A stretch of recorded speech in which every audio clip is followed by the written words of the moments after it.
Yeah, I mean, look, we've all seen this machine learning and AI coming, and then suddenly that chat GPT happened, and suddenly human knowledge has become scalable.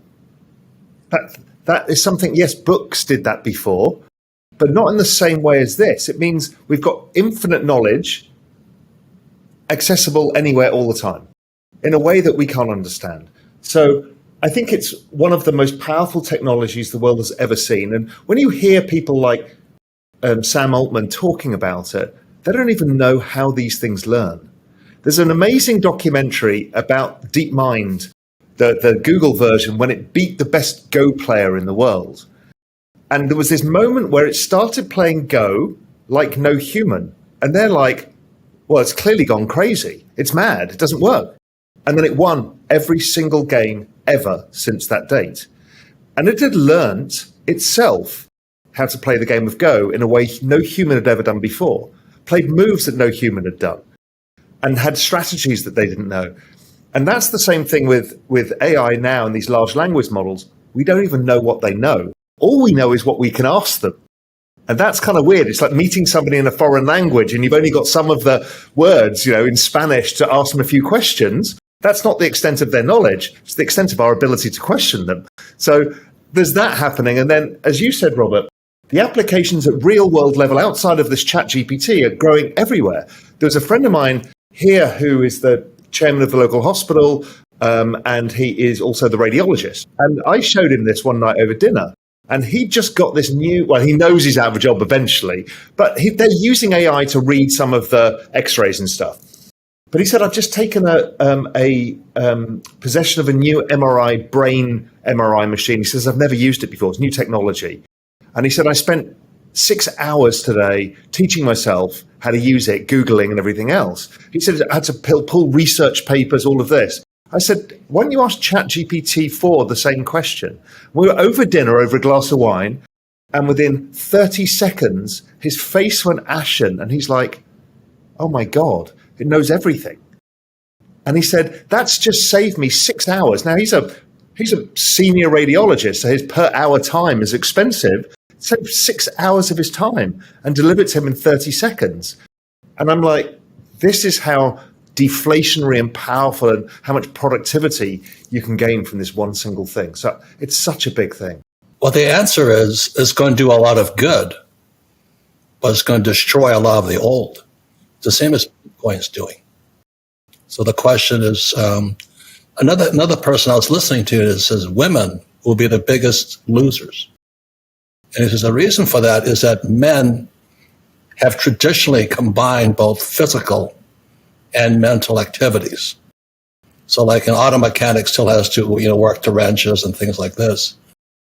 But if you're an office worker, or what they call a knowledge worker, so 60% of women, he says they're going to get wiped out. And I went, wow. So I'm not saying it's true or not, but people are conjecturing like we're doing today. What does this mean into the future? Right? So that's what it means. Yeah, I had the same. When I was asked about this 5 years ago, 3 years ago, 2 years ago, when friends with kids would come to me and say, what should my son or daughter do?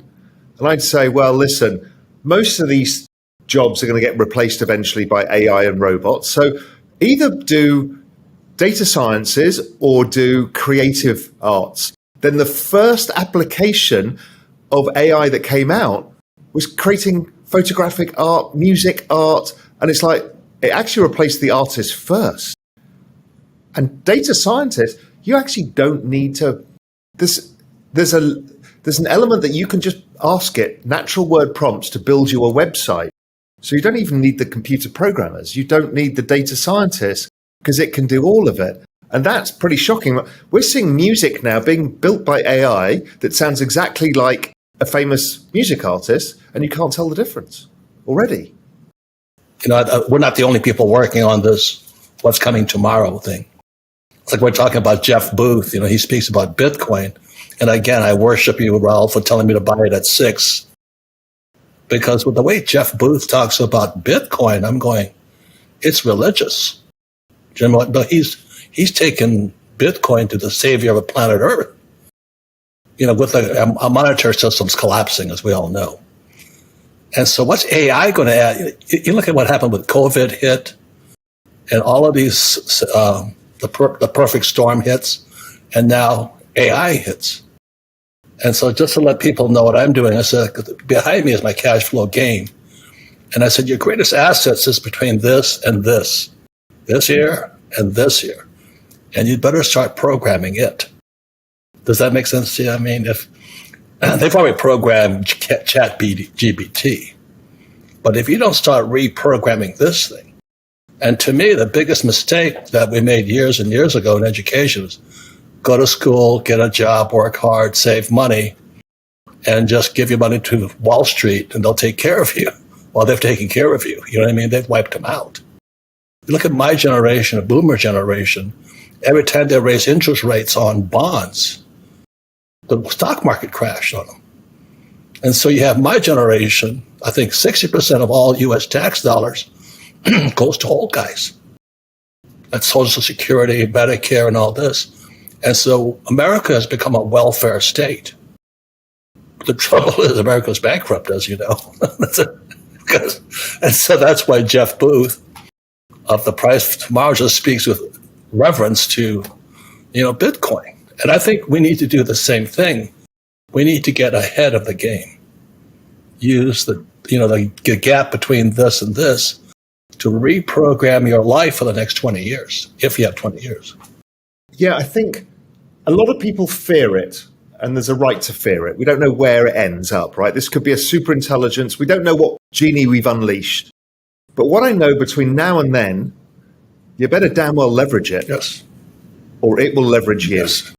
I mean, this is so disruptive for jobs. And then the robots come and replace all the Amazon workers. And then the robots have the AI and the robots get smarter. This is real, and it's happening at a speed that humans can't deal with. No. And the only thing to do is get smart on it as fast as you can and use it. Yep. And it feels daunting, but we've all got to. We've got to. We're talking about Amazon. Look at what's happening with shopping centers. Gone. Yeah. Office buildings. Gone. Gone. And you're going to sit there and say, oh, the government's going to take care of me? Holy mackerel. So, and so I'll just give Raoul another plug for all these years. I'm kind of the Rodney Dangerfield. I get no respect in finance, because when I thought Rich Dad put it, your house is not an asset, savers are losers. And I don't trust a 401k, I was speaking sacrilege at that time. But I think we all have to start thinking that way now. So this coming Tuesday, I'm redesigning another business.